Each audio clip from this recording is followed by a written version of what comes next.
Tuesday, 6th of March, 2017. I'm trying to place the YouTube camera as close to in line with the Facebook camera so I don't be looking all over the place. We're supposed to be live on both YouTube and Facebook right now.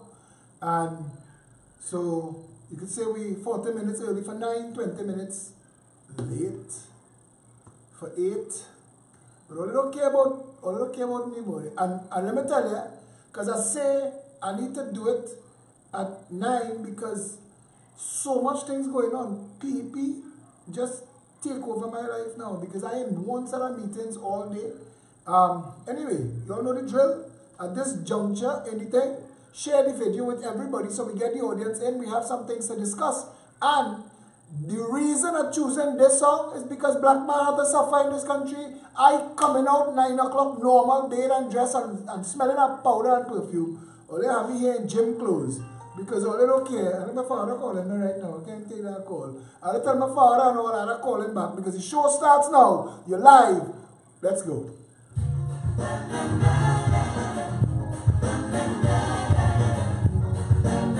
Share it up, share it up. Monitor my audio for me.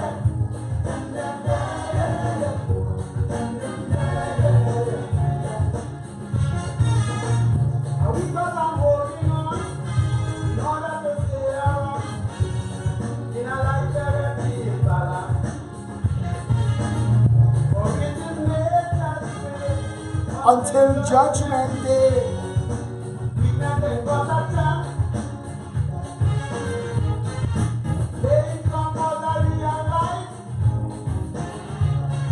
The price little one must pay to keep the big one in paradise. It's torment and suffering all day. The destruction of the weak is nature's plan. The humble and the meek must understand. This day of the showman is the devil's heyday, but they will bite the ground when the master prays.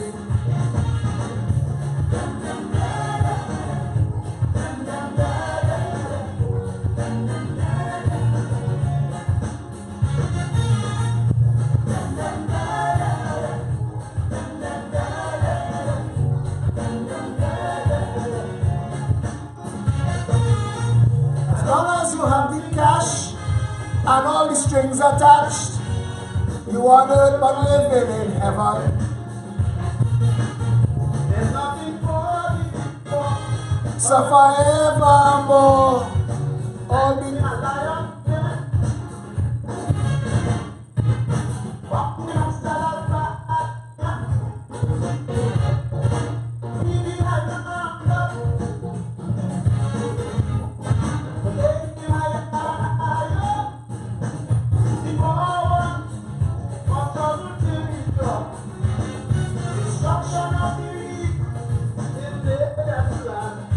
we have been Bluetooth connectivity issues, and I don't know why, but I want to continue the song, and I want to see if I stop sharing the video, if that's what's interfering with it, because that's happening on the same interface. And all of this, I mean, this new system, we will continue to build until we have the right link up. We're not lucky like Louis Hart and Sabga News Network spent $1 million and gave us studio, and he ain't 4 people watching his video.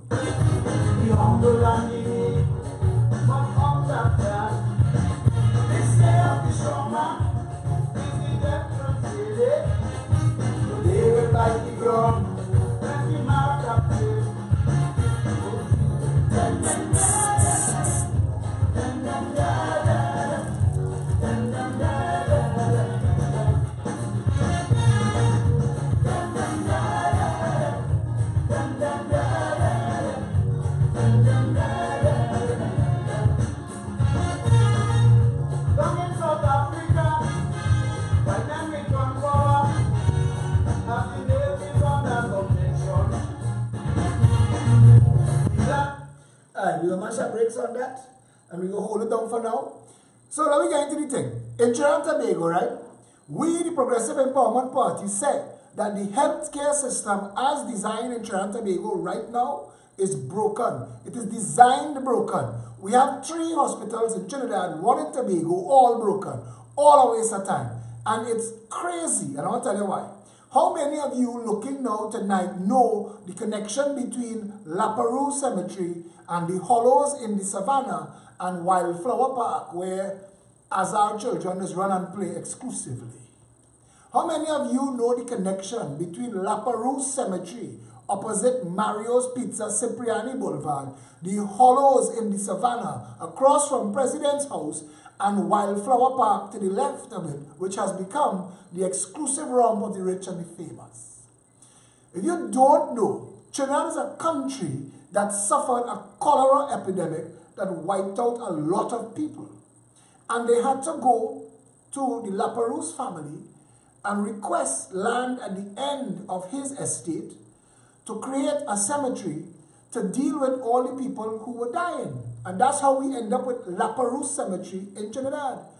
But more importantly, when they realized what was causing, just now I get a message, and this is my monitor on YouTube, so I need to, yeah, okay, right, sorry about that. When they realized that what was causing the cholera to spread is that people soak away. Joe Paul asked, where is Wildflower Park? Joe Paul, Wildflower Park is to the left of the hollows. It is on the north of Stallmeyer's Castle. It is a park that connects, well, it runs behind, I guess, by Federation Park, Sinclair, the top of Sinclair, where it meets Federation Park by Wainwright Street there. That is Wildflower Park. Anyway, when they realized that people who had cholera, the soakaway, the latrine, was too close to the well. And everybody was literally poisoning their own water. So they created a water and sewage authority. And they went to the Savannah, the Pescier family, and they dug out an entire reservoir on the northern end of the Savannah, which today we call the hollows because it's empty. But it used to be full of water. And that was the public water reservoir. Wildflower Park to the left of it was the overflow. For when it got too full, it would overflow that way. That was what Wildflower Park was created for. And if you're ever in the hollows, go to the extreme left, western side if you're facing north, and you will see underneath that street, right by Stallmeyer's Castle, there is a massive pipe that you could walk through straight into Wildflower Park. That was the overflow for Wildflower Park. But all of that was, and it had to do with the cholera epidemic in Trinidad and Tobago. And I'm saying this so you understand, because that's history hundreds of years ago. We've already faced an epidemic that could have wiped out the country. So we understand, or we should, we have institutional knowledge. We have historic evidence. We should be the first people to understand that healthcare must be an easy reach of people. We should be the first people to understand that. Now you think, if tomorrow there was something like a cholera epidemic in Trinidad, what the emergency rooms in Mount Hope, San Fernando, and Port of Spain General Hospitals and Scarborough would look like. Just imagine for a minute what it would look like. Colin Boudou asking, isn't that Federation Park? Actually, Federation Park starts from where Ellerslie Park ends. That road, Rapsy Street, that starts by, I guess, Ellerslie Plaza, down by the gas station, where it meets up Bossier Village to head towards Cape Walk Hotel. That is Rapsy Street. And at some point, Rapsy Street becomes Barbados Road. And Barbados Road is what takes you through to Long Circular Mall. And those streets there between Rapsy Street and Barbados Road and heading down, well, beyond Barbados Road to behind St. Mary's College grounds and St. Joseph Convent grounds, all of that is Federation Park. That was created to house the people who were to be based here when, instead of independence, before we pursued independence, the entire Caribbean went to the Queen and asked to, well, I guess secede is a far better word. They asked we were going to form a federation of states, the Federation of Caribbean States. And that's what Federation Park is for. But then I think it was Jamaica that pulled out, and Eric Williams say 1 from 10 is naught, and figuratively and literally. So we went on to pursue our own independence. But back to this point, for less money than we spend right now, for less money than we spend right now to operate the madness, a senior member of the Northwest Regional Health Authority gave me the exact figure of the amount of health centers that we have. And then I asked them, how many are functional, how many are operational, and how many open 24/7? How many are equipped with ambulances? How many have accident and emergency? How many have minor surgery suites? Basically, you can't call every health center a health center, because even though they say a rose by any other name would be just a suite, the madness of our health sector, no matter what you call it, will still be the same amount of crap. It is absolute crap. Nobody in Trinidad ever goes to public health and comes on Facebook and posts what a wonderful experience they had. Nobody.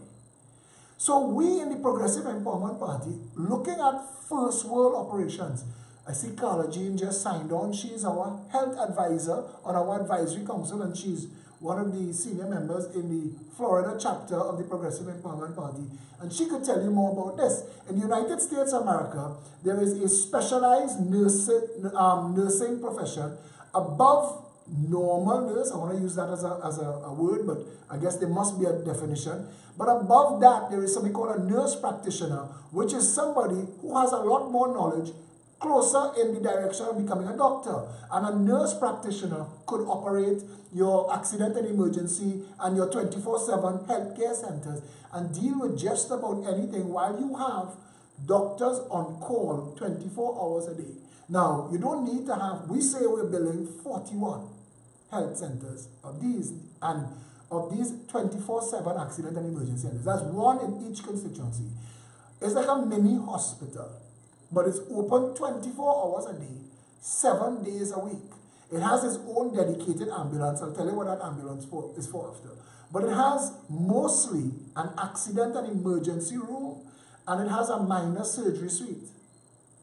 And what those things are for is to treat with what the actuarians would tell us are the things that you are most likely to encounter in an emergency room.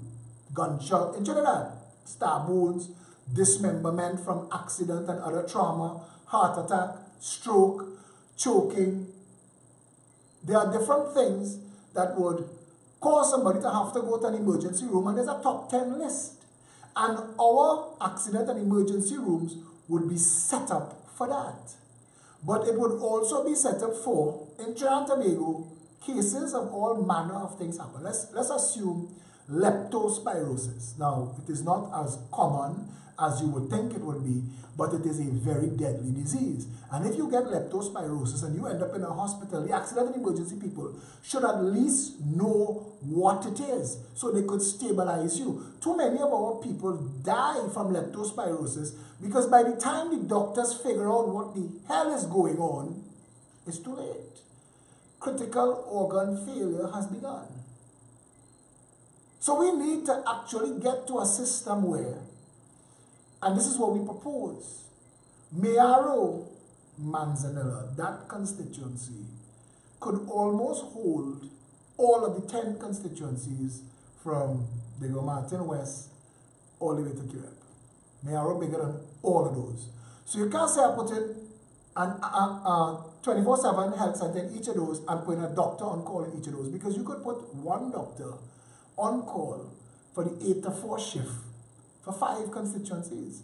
Because you're not expecting the same doctor that could reach the health center in Carnage in an emergency, because if it has to escalate from emergency room, nurse practitioner handling, if it needs to escalate from there to a doctor having to intervene, by the time they have you off the stretcher on the bed, they would realize that you are going to need a doctor, and they would send a call out one time, a page for the doctor that's on call. This doctor not going to be drunk in a bar.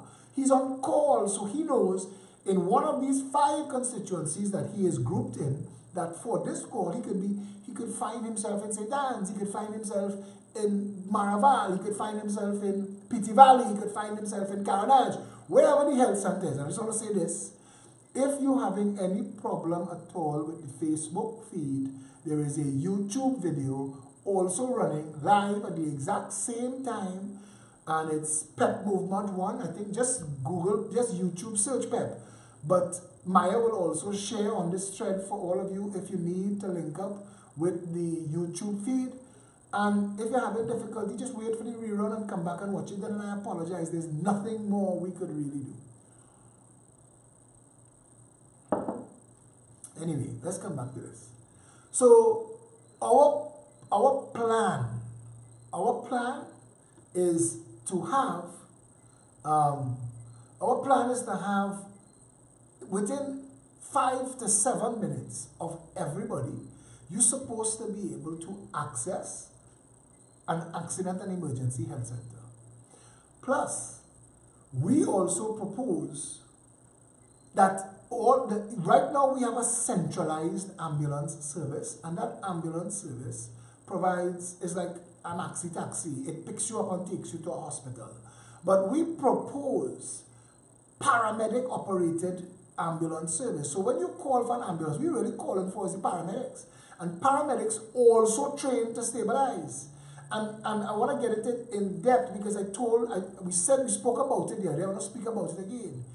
If you ever get to see like how the New York City paramedics operate, and these people, they're very professional.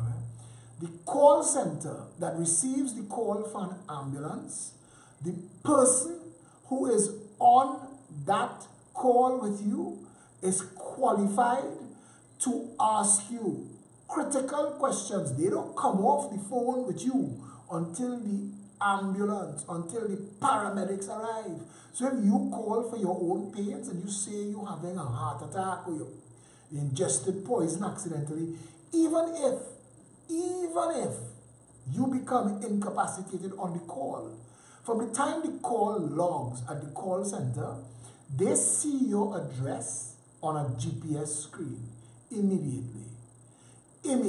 They see your address on a GPS screen. And then they link that to the paramedics that dispatched to you. They see in the same GPS screen. It's like all of you who use Waze or WhatsApp, send me your location. What it does is on a screen, it is a blinking thing that tells the paramedics how to get to you. So from the time you make that call and it link and they suspect, the call center, now we don't have proper call centers in Trinidad. I have repeatedly had to use 999 and hear this Yankee voice telling me, your call is important to us. Our operators are busy, but they will be with you shortly. And it went on for 15, 20 minutes. Waste of time. Because that cannot happen. It is your emergency line. And within a minute of a call on an emergency line, it's supposed to click to an operator. And if you have an emergency system set up and you don't have enough operators to take the call, you failed. You've already failed. You can't put somebody in an emergency on hold. You cannot. It is ridiculous and stupid. But let us say that we get a progressive empowerment party government. From the first call to the paramedics, to the emergency number, because it's the same number. 911 in the States is fire, paramedics, police, Homeland Security. You dial 911, they on that call. If you dial 911 and you say nothing, police coming to your door. Police coming to your door. From the time they click, make, they have your address. And if you say nothing, they are operating on the assumption that you have an emergency and you cannot speak. And that is how an emergency number is supposed to work. That's how it is supposed to work. And nothing in the world is 100%, but they come close. Anyway, so let's say you have a health emergency and you call the paramedics. When the paramedics answer the phone, they answer the phone, what's your emergency, you know? I mean, wasting words, hello, good day, how's the sun in your area, you know? What's your emergency? That's the first question they ask. They ask that question so that you could give them in quick words before you become incapacitated what's going on in your situation. And from that, from the time you start to say, and they realize that maybe it's a home invasion, it's a police emergency, somebody's under threat, they already pull up the police van.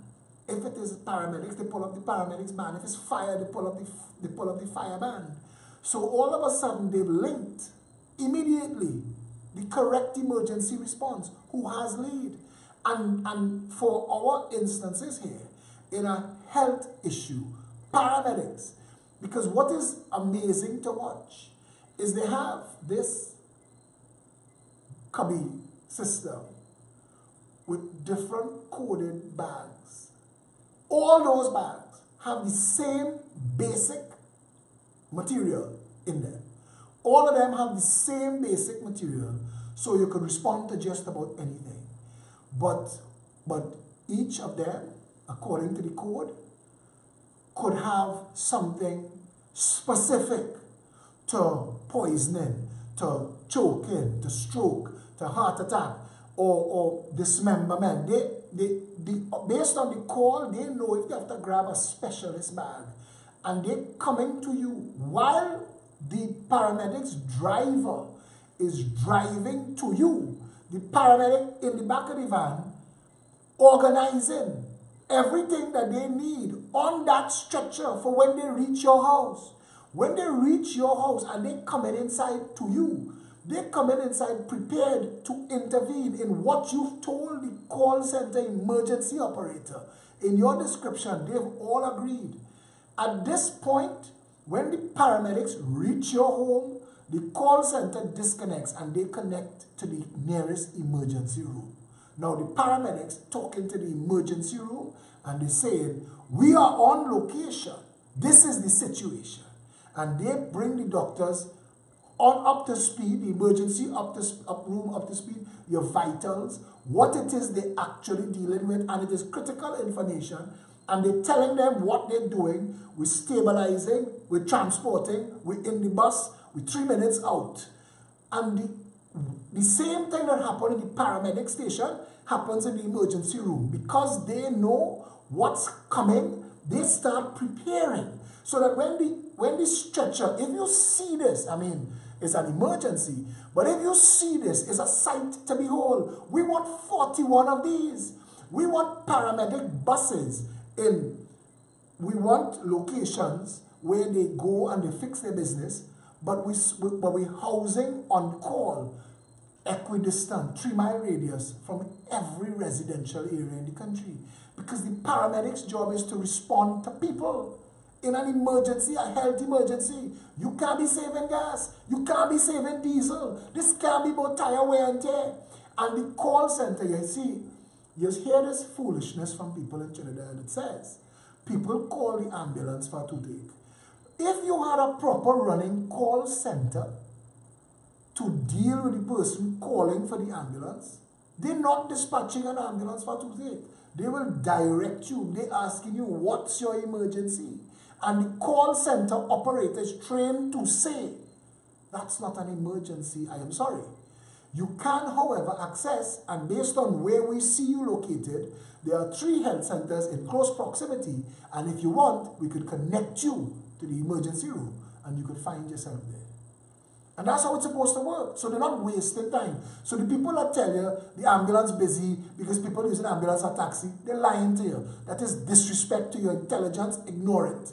It doesn't have to be that way. The first link in the chain is the call center. And if you don't have trained call center operatives, you've already failed. You've already failed at what you set out to do. Hello, what's your emergency? What's your emergency? What's your emergency? Could you tell me about the victim? Could you tell me about yourself? Stay on the line with me. Stay on the line. Tell me more. The paramedics are already on their way. They're 3 minutes out. Give me some more information. Is the door open? Is the gate open? How are they accessing the house? Listen, these people trained to get the paramedics to you. To you. The paramedics trained to get you to the emergency room. Based on what the emergency room is hearing, they will know if they are qualified to manage and treat, if they're qualified to manage and stabilize, or if they need to call the on-call doctor to be there, because we have this coming in and it's stabilized in the van and the bus and it's on its way and it's 3 miles out. 3 miles out, and the doctor now is heading to the emergency room. Or it could be worse. The doctor could say, I am on my way, stabilize, prepare the on-site bus for transfer to major hospital. Because if it requires major surgery, then you go to one of the major hospitals. And that's how you run a healthcare sector. We do not have that in Trinidad. What we have is Port of Spain General, Mount Hope and San Fernando, and you send everybody there with whatever they want to do. They call, ambulance come. Listen, it is insanity. And we keep doing the same nonsense over and over. We've spent hundreds of millions of dollars on an ambulance service that does not work. I ain't getting into that too much, but we have to fix that.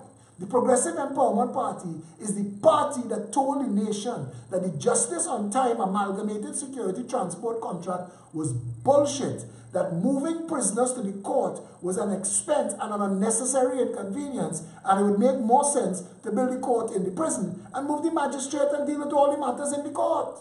And now they announced that they're doing it. And they only announced that they're doing it because Abood lose the contract, Amalgamated Security has lost the contract, Jack Warner and SWAT, part of the deal they make with Rowley to bust Kamala throat seems to be paying off now because Jack Warner and SWAT getting those contracts.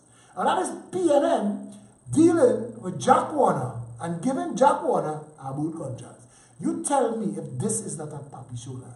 Anyway, so they're busting that contract and they're building it. Let's see how the money still flow.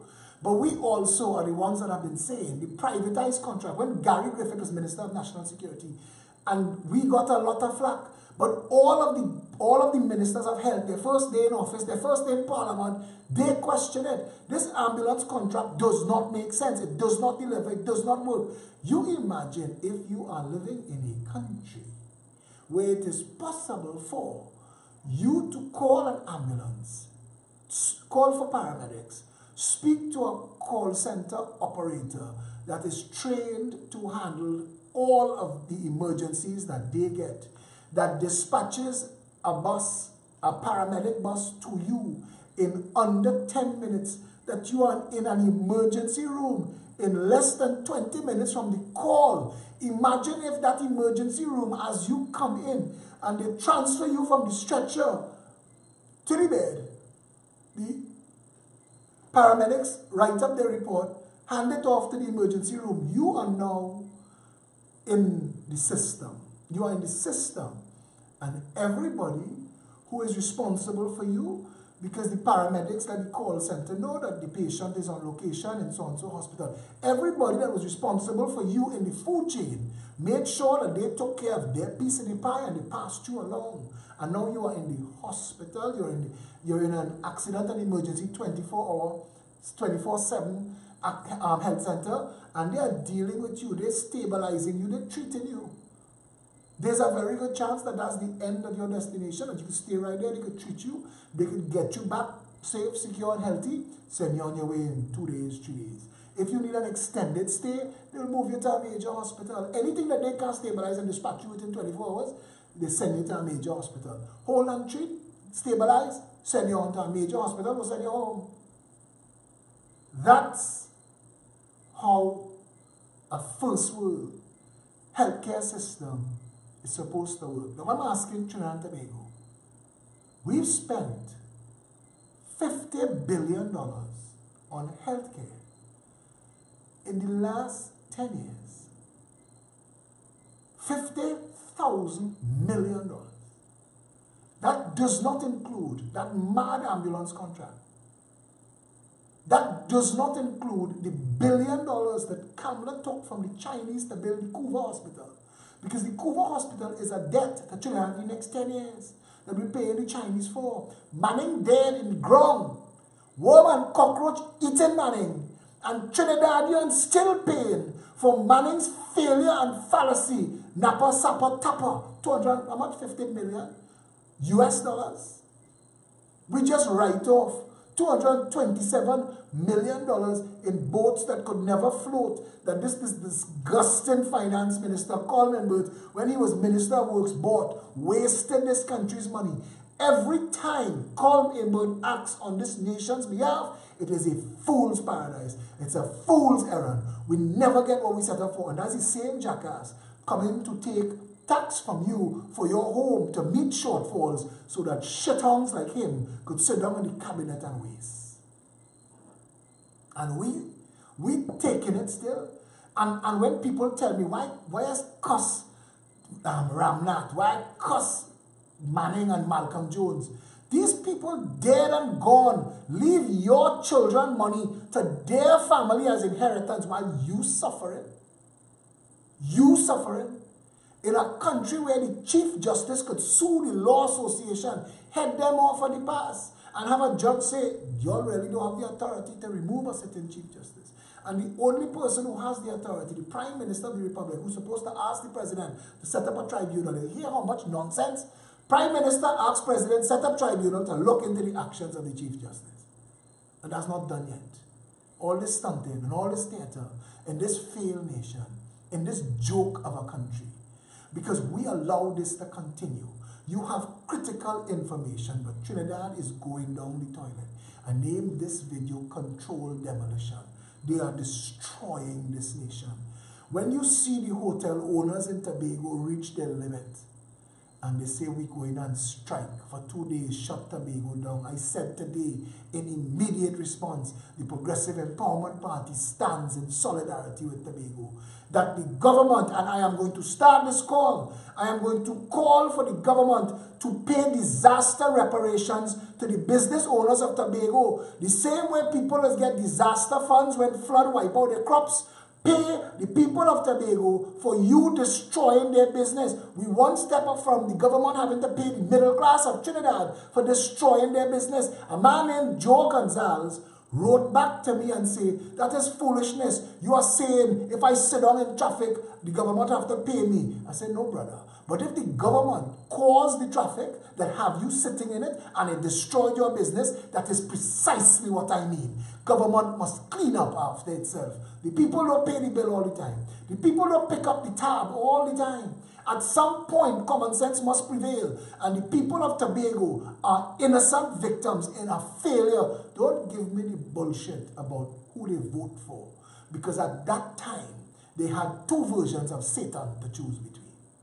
It was a slave ship or a Calcutta ship. And don't feel the UNC was going in Tobago and treat Tobago nice. Don't delude yourself with that at all. The UNC was on a feeding frenzy, just like the PNM. Nothing between those two parties, nothing between those two parties is of value to anybody in this country. And we have to face the reality that that is where we are. And we have to address that quickly as one people under one flag. We have to get there quickly. All of this that we talk about, all of this, all of this that we talk about is as a direct result of foolish politics. We spoke about that last night. Last night we spoke about how foolish we are to allow anybody to divide us by race. And it is so insipid. It's like if you say if a party for the tall people and a party for the short people, or a party for the people with big feet and a party for the people with small feet, or a party for fat people and a party for skinny people. Why would we have a party for African people and a party for Indian people? Why do we tolerate that, but we wouldn't have a fat man party and a skinny man party? Why are we so foolish and insipid to allow that to continue? Because I had to tell them in the bank today, every time they allow me to line up in that bank, I use it as a political meeting. And I handed out flyers now. We said, tell Trinidad and Tobago, in that bank where I was standing up today, I said, just imagine for a minute, this is a financial sector where banks are earning $5 billion a year profit. Imagine you allow others to come and eat from that $5 billion. Imagine you open this market to competition and you invite 5 more banks to compete with RBC, Republic Bank, Scotia Bank, and First Citizens. Imagine how quick All them wickets full of tellers. Imagine how quickly you have a frontline and a backline service. Imagine how quickly you start seeing ads in the papers who pay more interest for your money. Imagine how quick you will start to see how many people advertising, coming for loans, coming for credit card. Now the bank stoops in at you because we allow them to collude. We allow them to form themselves into a gang. The Bankers Association of Trinidad and Tobago is a financial gang that sits down and plots for you. So now RBC say, and they know, Royal Bank of Trinidad and Tobago, RBC, whatever the hell they call it themselves now, know that Westmall is packed and Maraval are packed beyond capacity. That Diego Martin and St. James were already packed and they're closing those two down despite making billions of dollars profit to send you, all of you, to jam further, send the line out the door. You know why? It's a controlled demolition. They are forcing your hand. You either stand up in that line and take jam for 2 hours, or you bank online and you use the ATM. Because what the Banking Association of Trinidad and Tobago want is to close down all the branches. Why? Think about the billions of dollars they will save in rent and mortgage. How much they will save in staff bills. All of the staff of the banks are going to be let go. All of them. Because they want to shut it down and you can only interact with your bank in a hole in the wall. And some people say in first world countries that is how it is. And I say yes. But Trinidad and Tobago is not a first world country. B-Mobile just shut down their service centers. Have people all over the place where people don't even understand how they're doing the job. And you call and trying to track down your phone number. I see it, people posting on Facebook. Their phone cut a week now. They pay their bill. B-Mobile can't track the payment. And they're there without a phone. You do not have the representation it takes in the government to manage the public utilities, the telecommunications of the country, and that is a critical issue. You do not have a government that could manage the banking sector, which is a critical issue. You do not have real representation in this country.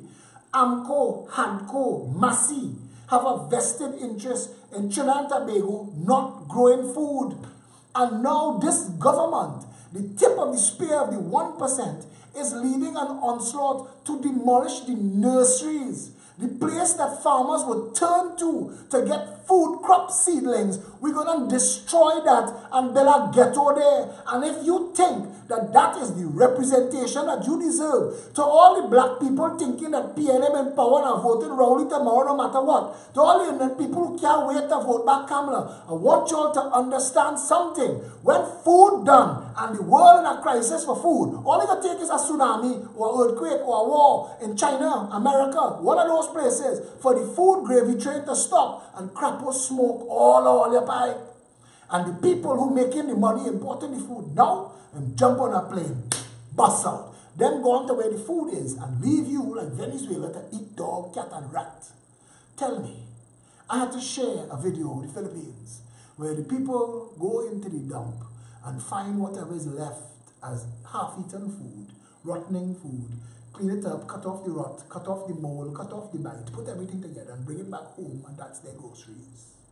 And if you feel that that cannot happen to Trinidad and Tobago, this is a country where our national emergency response is already so much shit. You imagine this country if a hurricane hit Trinidad and Tobago. We got the tip of a tsunami warning that an earthquake occurred in South America, and they sent out a list, and I know a lot of y'all didn't see it, and I didn't want to promote the insanity of our panic in Trinidad and Tobago, and I watched and I observed. But Trinidad was on a tsunami alert, and nobody said anything. We were on a tsunami alert this week, and this is a country that cannot manage a rain flood. This is a country that cannot manage a landslide on Lady Young Road. This is a country where once a week, the North Coast is cut completely off so that members of families with trucks and backhoes could continue to make millions of dollars. We cannot handle the most innocent and simple of emergencies. You could imagine this country 24 hours after a major earthquake or a hurricane. Food will run out. Water will run out, looting will start. Without a doubt. do not have representation. You do not have leadership.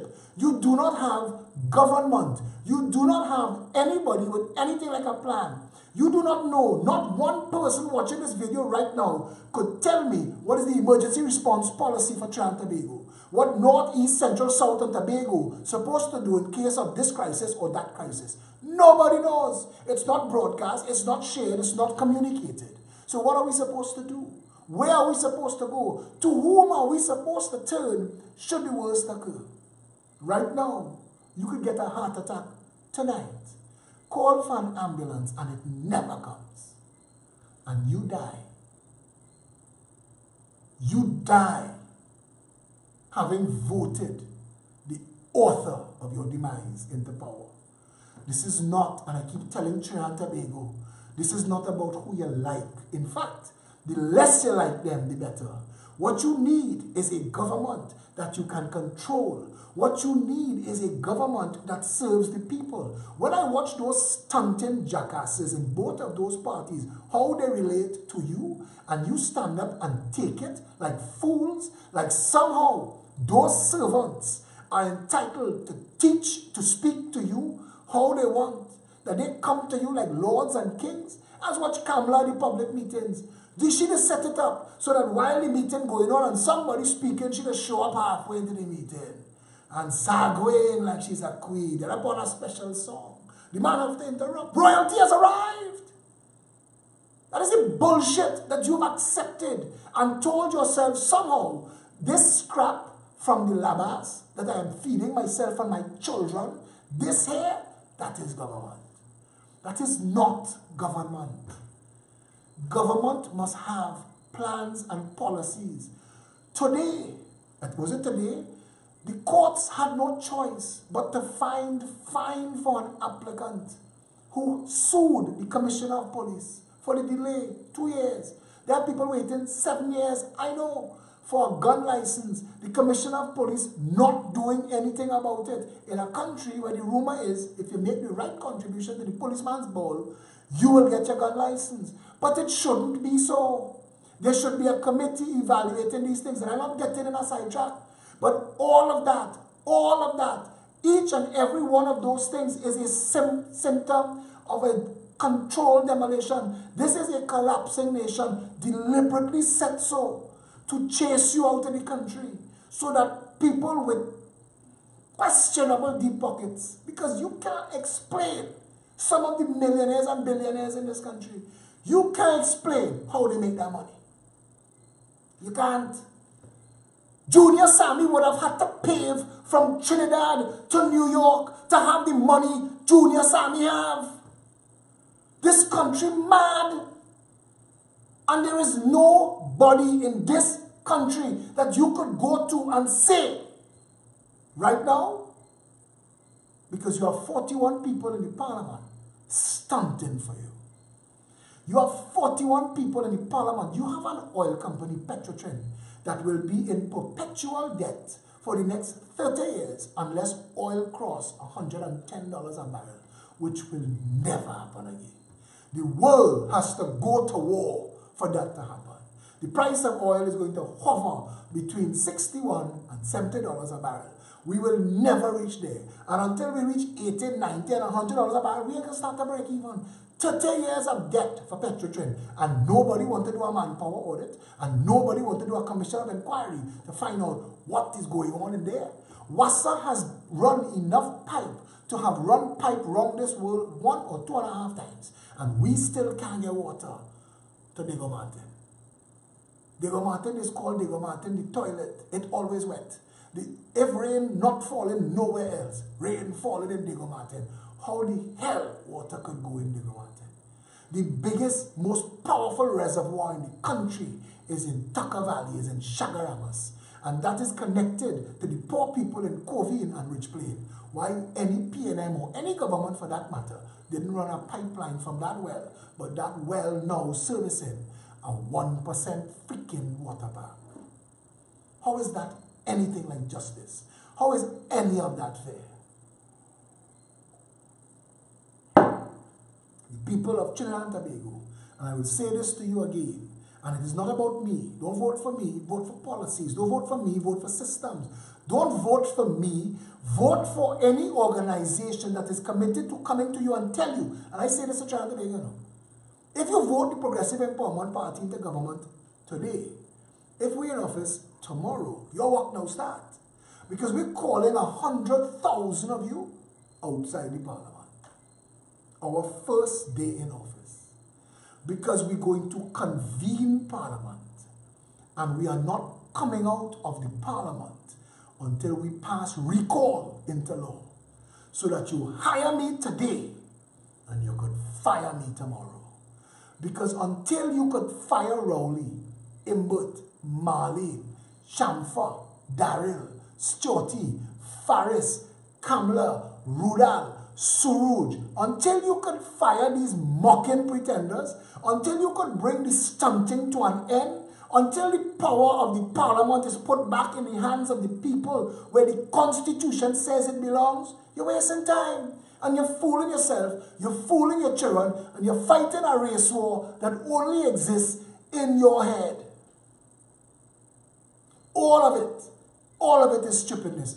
All of it is foolishness. None of it is real. And if we can't get beyond it, if we cannot unite the nation, if we cannot unite the people beyond bullshit racism and get us white, black, red, green, listen, I don't care if it's a pasa, a chutney, or a DDI. It doesn't matter if you're praying to Jesus, Mother Lakshmi, Allah, Yahweh. It doesn't matter. I don't care. Listen, and you see this issue about who's sleeping with what? That's not government business. How you end up with people outside the parliament trying to get involved with who having sex with who while the government picking your pocket and robbing you. You talking about buggery? About what about the children? Partner, the government buggering you now. Every single day, while all you line up and praying to Papa God to keep the buggery law so the homosexuals don't bull one another, government bullying you. How ironic is that? What about the children? Like they have homosexuals in this country running wild in the street looking to bull people children.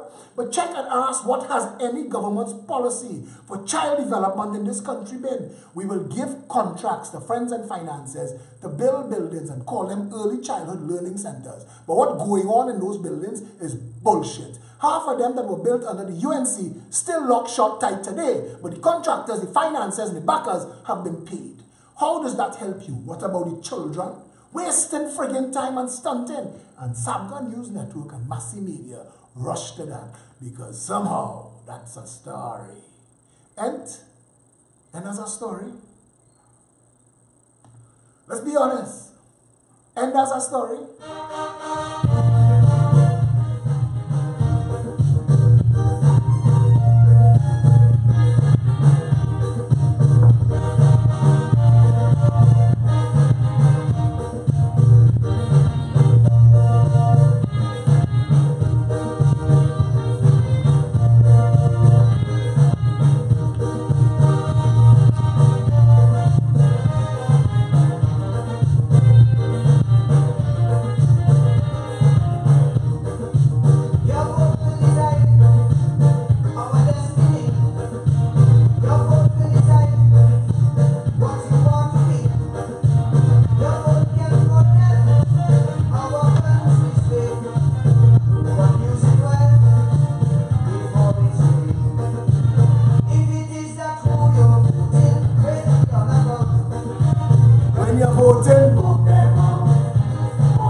just as how you vote them in.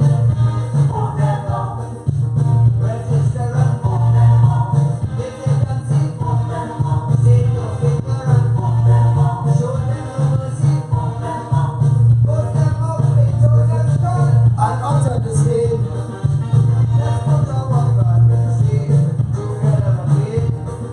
After this video tonight, I'll be sharing a picture of a gentleman in the emergency room receiving stitches. I want to tell you what this gentleman went through, so you know why I'm sharing it. Because I'm not a bacchanalist, and it's a gruesome picture. It's him actually receiving stitches in the emergency room. Arterial wound caused by assailant could not be stopped by the accident and emergency doctor. Surgeon called in to stop bleeding and avoid bleeding out. Due to the amount of blood loss, couldn't undergo surgery and had to have 2 blood transfusions. Eventually had 4 hours of emergency surgery to treat injury. 74 stitches. Hospitalized for 3 days and then on bed rest for weeks. Still unable to return to regular life, suffer with headaches, and top left side of his face has no movement. He has lost the use of parts of his face and his eye. This was done by the senior tax partner of Ernst & Young, Gregory Hannes, who in a fit of rage and anger smashed a glass into the face of this person. And I'm going to share that picture for you to see, because I am still trying to ask Ernst & Young, how is this representative of your organization? If it was a little black boy or a little Indian boy in your kitchen who get caught doing that, you'd have fired him already. Why is Gregory Hannes still the senior tax attorney at Ernst & Young? But forget that. Mr. Commissioner of Police, this was an assault to cause grievous bodily harm, and the man almost died. The man almost died. How is it one law for one and another law for another in Trinidad and Tobago? Tell the people, come straight. The Progressive Empowerment Party is an organization set up to rescue Trinidad and Tobago. I just saw Rudy Curry asking, when is the internal elections in the party? Rudy Curry, come this Saturday. Lead that charge. I will put you in charge of making sure we have an internal election as soon as possible. Everybody else who are working for this party are so swamped. We had a communications team meeting today that nearly took all afternoon. And when people come out, tomorrow evening, many of those same people are coming out as the campaign management team for La Hoqueta Talpa and organizing the meeting that happening this Saturday at 6 o'clock at Oakland Recreation Club in Brazil. It is easy to ask, what about this and what about that? I am inviting all of those who would like to assist, come on board. Because we have our interim leadership team right now building a political organization that is setting the national narrative. This political party, the Progressive Empowerment Party, we're not on stunts, we're not on games, we're not just on bacchanal, we're on solutions. We're putting solutions in the public space and forcing the government. We are forcing the opposition to up their game. They have to step up now. All of a sudden, people talking maxi coffee. To this day, I do not know who authorized Keith Rowley to misappropriate public funds and spend $2.5 million that he wasn't authorized to spend on a minister who wasn't entitled to receive at least $2.5 million of public funds. Last time I checked, that is a charge called fraudulent conversion, and the entire cabinet should be charged with that tomorrow. And I am asking Trinidad and Tobago to stop accepting shit as sugar and stand up. Stand up. Just stand up. You don't have to vote for me. We've created 21 policies at a glance. You can get it now. Just write on this thread. Message me. Message any of the others. They will send it to you as an email. You get it as a PDF file. You don't have to take those 21 policies and vote for the Progressive Empowerment Party. But if you are a patriotic citizen who want a better country, take it to Balize House. Take it to the next PNL meeting. Take it to Rienzi or wherever the new office is called in Cuba. And just ask Kamala, Keith, Stuart, Marlene, Rudal, Suruj, Tim, Faris, why haven't either of you ever cared enough for the people of this country to have made this policy? Why didn't you have a plan for flooding, for food production, for healthcare, for education, so that all the children in the country could have access to the same prestige education that the 1% gets? Why you didn't give us healthcare so that everybody would have the same access to emergency response and proper healthcare for the $50 billion you spent in the last 10 years? Why was home ownership used as a stunt to enrich financiers, contractors, and backers? Why was the HDC used to enrich people with fraudulently inflated prices for cheap, mad houses that you then have to go and inflict on the poor if they come in your office and take off their clothes for you? Why? Why was this how this country was run? Why didn't you care enough to go in the parliament and create procurement legislation, shut down the special purpose companies, create a transparent and robust tenders process that publishes the names and the amounts of all the people who are awarded public works contracts, and why? Tell us the top 3 people who bid so that we know John Smith, Mary Singh, and David Williams, and we give it to David Williams because David Williams had the best price, the best service, or the longest time and experience. But at least treat the people with the respect of understanding that the money in the treasury is theirs, and if you spend it, you're spending it in their name. So that Carl Bimbo can't just pick up money on a whim and buy a next shipboat that will sink in the friggin' harbor. Why? We need the people of Trinidad and Tobago to educate, inform, and empower themselves. You now have the opportunity. You have a choice. Somebody said to me today in the bank, he said, partner, I'll shake your hand for one thing. Forget the policies. Your party, the Progressive Empowerment Party, if it is one thing you've done, is you've created a platform for racial voting in this country to stop. And I shake your hand for that. And if that's all we are, if all we are is a bridge that unites the nation, unite the nation. This is not a time for us to play smart with foolishness. This is not a time for us to be complacent. The country is under a controlled demolition. Nothing works. Nothing works in this country. And it is so bad that there is nowhere that you could go and anticipate proper service. Nothing works. And we cannot continue to accept that. We've spent $720 billion on the Manning, Kamla, Rowley. Forget the whole 56 years. Manning, Kamla, Rowley. $720 billion. If you know where our money was spent, come and pick me up. Take me for a drive and show me. I like Doubting Thomas. I want to put my hands in his. I want to put my finger in his hands. I want to feel the nail wounds. I want to put my hand on your side. Show me how you spent $720,000 million on this little 2x4 country in 12 years. Where our money went? Where is it? Show me where it is.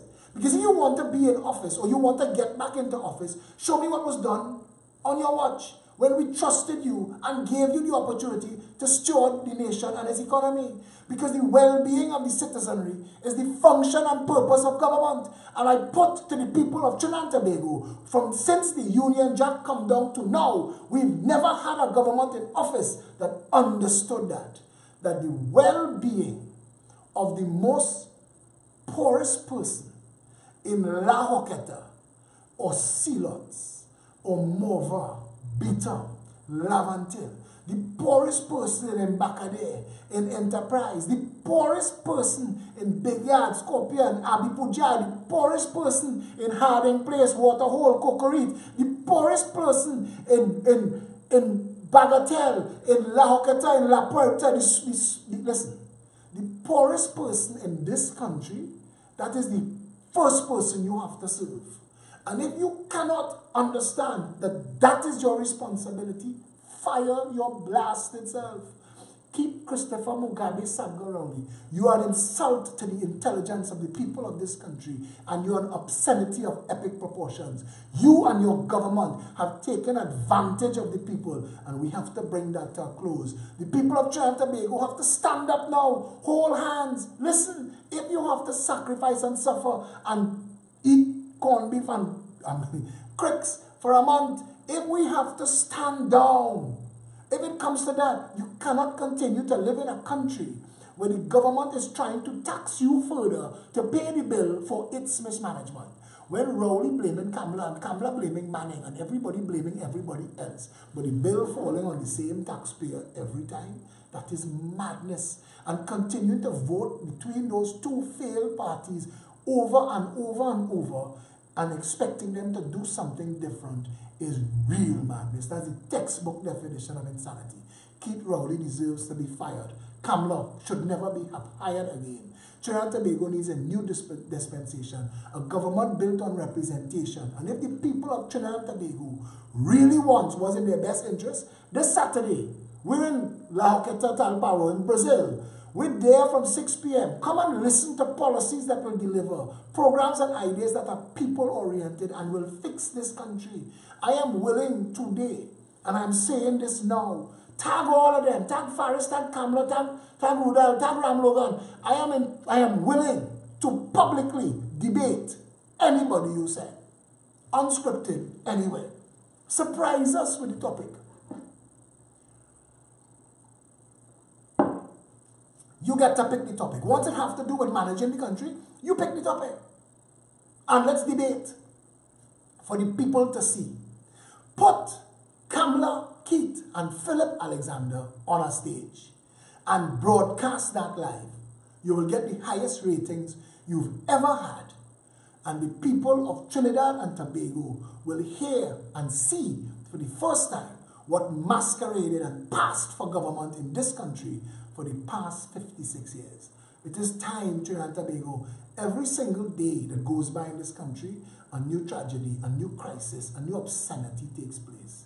We cannot continue to wait and hope that we draw the lotto every single day and survive and eat and keep our job. They are mashing it up. They are mashing it up deliberately. The entire world economy grew 3.5% last year. The world economy is growing now. Guyana is booming. Booming. Jamaica just fine oil. Grenada economy grew last year. Trinidad in a recession. And the government that in office 2.5 years now have not done one single thing to diversify the economy away from oil and gas or to accommodate some other income stream. This is your truth. This is your reality. This is your today. And anybody in Trinidad and Tobago that is refusing to face that will deal with the consequences. I have a doctor friend, he telling me, he said, when he telling a man who smoked his whole life, you have cancer, he said, you win. You work whole life for this, you get it. You get it. You've won. And he damn right. If we continue along this path, and we reap the consequences, and we end up failed nation, Haiti, Venezuela, Somalia, we look for that. We've chosen that. We've accepted that. We've set out on that path and said, we are committed to this. But if you want better, there is a political organization that belongs to the people of Trinidad and Tobago that is growing. It is the fastest growing political party in this country's history, despite Sabga News Network and massive media blocking it from the people. We have a public meeting every Saturday. Since we formed, we've had a public meeting every Saturday, open to the entire public and runs for hours with an open mic. If that is not democracy, if that is not service, if that is not a contrast and a compare that you could ask yourself, what the hell am I getting from my support for the party that I support in? I can't even go in there and ask them a question. Come to the Progressive Empowerment Party this Saturday and ask a question. We will not have our normal noon meeting this Saturday, but we're 6 o'clock, we're in Brazil. We're in Oakland Recreation Club. Bring the family and come. It's a family-friendly event. Bring the family and come, because your numbers and your voice will send ripples through this country. It will create a political earthquake. It is time to wake them up. You want to see PLM and UNC start to serve the people? Show them that they could get a political horn. Tell them, a political organization that's not connected to you all in any way. No recycled politicians, no oligarchy support, and we're still building it. Watch and see how fast they learn to serve. Watch and see how fast they grab them 21 policies at a glance and make all of them law. Trinidad and Tobago, the future of this country, the future for your children and for your elders and for yourself is in your hands. What we do from here is up to you. peptrimbago@gmail.com, peptt.com, Pep app, PEP, it's your app, it's free on all the app stores. 347-4PEP is the emergency hotline. Call us anytime. Leave a message. If you don't get through, we will call you back. You can message me. If you can't find all of those things I just told you, if you can't find any of the other members, message me and I'll put you on to the right person. This is not about jobs for the boys or anybody looking to get themselves in Parliament. This is about us trying to fix the country. And if that is what you want, join us. Join us this Saturday. Join the party. Volunteer to help. Donate money to the party because the party is going to need money. We just found out that we put an ad on TV6 and that ad caused such a buzz in Trinidad and Tobago. TV6 and CNC3 launched political rates. All of a sudden, political rates. Who do I go to and ask to find out if PNM and UNC paying political rates? Nobody. But we need money and we need help because we're going to use every means and mechanism, lawful and legal, to challenge anybody who is in public office right now to explain and justify their term in office. You must account to the people of Trinidad and Tobago, and the Progressive Empowerment Party is your highway to a better future. Hope to see you on Saturday. We'll see most of you. Tomorrow is Wednesday, so I'll see you tomorrow evening because we're going to have a show every night for this week because of the event on Saturday. But organize yourself, mark your calendar, organize your transport, organize your people, come down in your numbers. They must see 10,000 of us outside there. Ignore the detractors, ignore the naysayers. Bring yourself and add yourself to the change. This is where we begin the rebirth and the rescue of Trinidad and Tobago. And if you want a better country, come and be a part of it. Until I see you again, stay safe, Trinidad and Tobago.